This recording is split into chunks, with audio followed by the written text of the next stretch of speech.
Buongiorno a tutte e a tutti, sono Gianluigi Pezzini, dottorando di ricerca nell'Università di Udine e il mio intervento cercherà di individuare se esiste all'interno del nostro ordinamento una definizione di lavoratore o lavoratrice anziana. Ma prima di cercare tale definizione è necessario fare alcune premesse.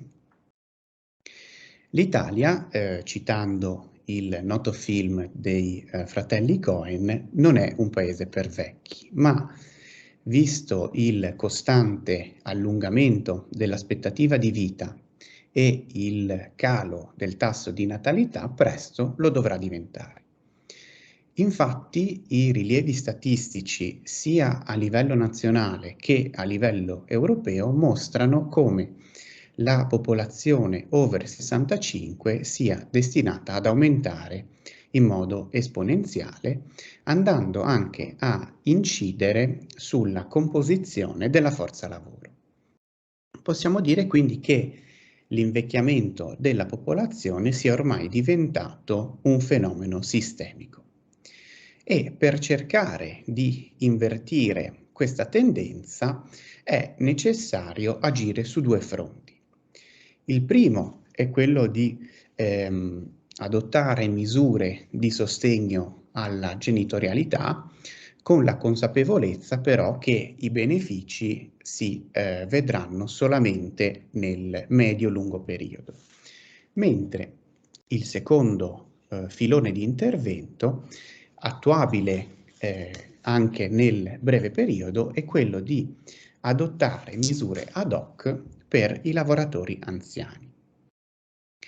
Poiché, come accennato, l'invecchiamento della popolazione comporta la necessità di allungare la vita economicamente produttiva delle persone e questo allungamento dell'attività della vita produttiva delle persone deve essere accompagnato da misure di active aging. Ma per individuare queste misure ad hoc è necessario avere chiaro chi sono i soggetti destinatari di tali misure. Dal punto di vista concettuale, con il termine lavoratore anziano si può intendere sia la persona più anziana all'interno di un determinato contesto lavorativo, ma anche come la persona che ha quasi raggiunto la soglia della pensione. La letteratura specialistica però dà quasi come presupposto una definizione la definizione di lavoratore anziano e spesso utilizza diverse espressioni per identificare questa persona, utilizzando spesso degli inglesismi come ad esempio older worker o mature worker, senza però andare a definire concretamente chi sono queste persone. E l'utilizzo quasi come sinonimi di diverse espressioni sottolinea la difficoltà di una identificazione del lavoratore anziano e forse già mette in luce come una definizione unitaria di lavoratore anziano sia inadeguata. Per cercare tale definizione si rende necessario anche un approccio multidisciplinare. Ad esempio, la Società Italiana di Gerontologia e Geriatria ci dice che le persone possono essere definite anziane non prima dei 75 anni, mentre invece per l'ONU i lavoratori anziani sono i soggetti che hanno superato i 70 anni di età. Ed ancora, l'Organizzazione Mondiale della Sanità individua i lavoratori anziani nei soggetti che hanno tra i 60 e i 65 anni di età in relazione alle diverse aree geografiche nelle quali risiedono. L'anzianità quindi risente anche dell'ambiente circostante, quindi non è un concetto unitario. Spostandoci ora a livello normativo, questo approccio multidisciplinare nel tentativo di definire il lavoratore anziano non è stato percorso. In particolare nella normativa italiana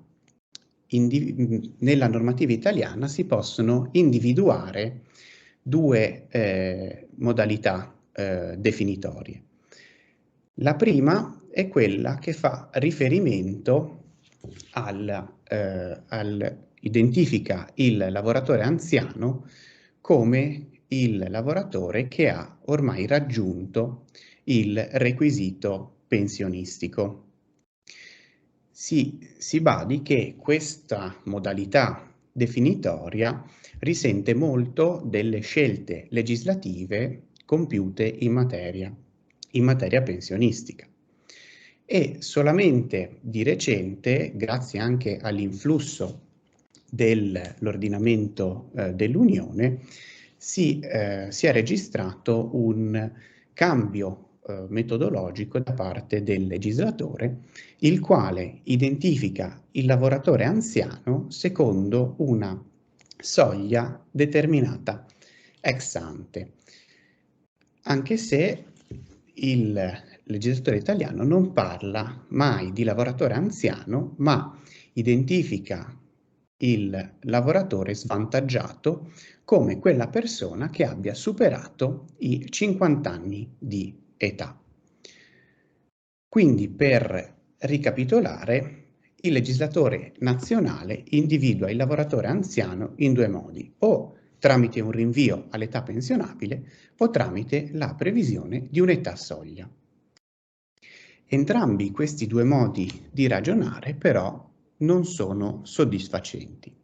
Da una parte perché il rinvio all'età pensionabile è soggetto a continue fughe in avanti per inseguire il pareggio di bilancio, e dall'altra perché stabilire un'età soglia ex ante non comprende la complessità e l'eterogeneità dei lavoratori anziani che risentono della demografia, della cultura e della realtà sociale ed economica di un determinato periodo.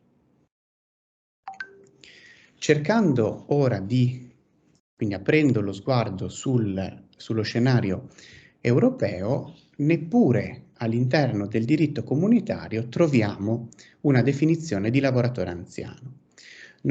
Infatti, nonostante la direttiva 78 del 2000 voglia contrastare ogni forma di discriminazione, la stessa non ne dà una definizione. Definizione di lavoratore anziano ai sensi della direttiva appena richiamata, che può ritenersi necessaria se si considera che il dato normativo prevede la possibilità di individuare condizioni speciali di accesso all'occupazione per i lavoratori anziani. E quindi l'assenza a livello europeo di una definizione precisa di lavoratore anziano ha portato inevitabilmente i legislatori nazionali ad un approccio di tipo casistico, impedendo quindi ai legislatori nazionali di individuare una definizione precisa di lavoratore anziano per paura di una possibile censura da parte della Corte di Giustizia. Quindi anche all'interno del diritto europeo non rinveniamo una definizione compiuta di lavoratore anziano. Allora possiamo interrogarci se almeno all'interno della contrattazione collettiva si registri un tentativo definitorio in questo senso. Ma, come prevedibile, anche la contrattazione collettiva risente dell'approccio sia del legislatore nazionale che del legislatore comunitario.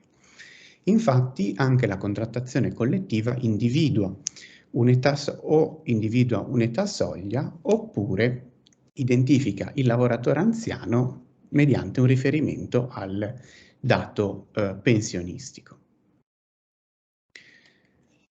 Nel mentre degli sforzi per cercare di definire il lavoratore anziano, è scoppiata la pandemia dal Covid-19 e in questo caso si è registrato uno sforzo definitorio da parte del legislatore nazionale, il quale ha dato una definizione compiuta di quello che è il lavoratore fragile e ha aiutato a definire, seppur in negativo, anche il lavoratore anziano. Perché? Perché nella definizione di lavoratore fragile, il legislatore ha specificato che il dato anagrafico da solo non costituisce un elemento sufficiente per definire uno stato di fragilità. In altri termini, viene escluso un automatismo per cui un lavoratore fragile è anche un lavoratore anziano o un lavoratore anziano è anche un lavoratore fragile. Avviandomi alle conclusioni, possiamo dire che il modo con il quale si cerca di definire il lavoratore anziano non è soddisfacente e però pare possibile ricomprendere la nozione di lavoratore anziano all'interno del concetto di disabilità così come emerso dal diritto internazionale. In particolare, la disabilità può intendersi come la relazione tra la condizione di salute della persona, i fattori personali e ambientali che rappresentano le circostanze in cui vive quella persona. In altri termini, la disabilità si può considerare come il risultato dell'interazione tra limitazioni individuali e barriere ambientali e sociali che impediscono il pieno accesso a tutti gli ambiti della vita su base egualitaria. Dunque, all'interno di questa definizione potrebbe trovare posto sia il lavoratore anziano, sia il lavoratore fragile, permettendo quindi di slegare la nozione di fragilità sia dalla prossimità alla pensione, sia dalla necessità di una determinazione ex ante di un'età soglia. E a questo punto, risolto, o meglio ipotizzata, una risoluzione del problema qualificatorio, spetta alle misure di active aging accompagnare il lavoratore dall'ingresso nel mercato del lavoro fino alla sua uscita, concentrandosi sulla professionalità.